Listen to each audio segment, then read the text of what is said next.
तुमच्यासारख्या एखाद्या फायनान्शियल प्लॅनरची किंवा ॲडवायझरची गरज तिथे का असते? स्वतःहून करण्याला आणि ॲडवायझर कडून करण्याला काय फरक असतो?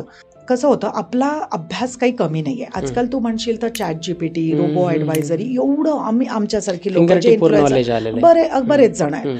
पण होतं कसं माहितीये, आपण घेतो अगदी चुकीचे फंड्स असतात का, तर मी अगदी 70% लोक चांगले फंड्स घेतात, 30% लोक चुकतात.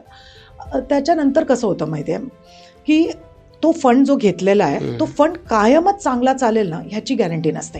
कारण का सगळे फंड हाऊसेस ना आपल्या आपल्या सायकल्स मधनं जातात, फंड सुद्धा. तर त्याच्यात कुठला तरी अंडर परफॉर्मन्स दाखवायला लागतो. आपल्याला त्यातलं काही कळत नसतं, आपण तशीच इन्व्हेस्ट करत राहतो. आता आमच्याकडे कसं होतं, क्लायंटचे पैसे मॉनिटर केले जातात, क्लायंटचे रेग्युलरली रिव्ह्यूज होतात.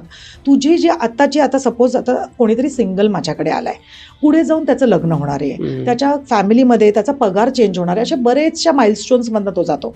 तिथे मग तुला कोणाशी तरी बोलावं लागतं की अरे बाबा आता माझं असं झालंय, आता मला ब्रेक आलाय, आता माझा पगार वाढलाय. ते सगळं आपली बोलणी होतात, ते रिव्ह्यूज होतात. तर त्याच्यात आहे ना क्लायंटचे पैसे वाढताना दिसत आहेत आणि आपल्याला कळत नसेल ना, तर तिथे तुम्हाला थोडासा कोणीतरी साथीदार जो तुमचा फायनान्शियल ॲडवायझर असतो तो असणं गरजेचं झालंय.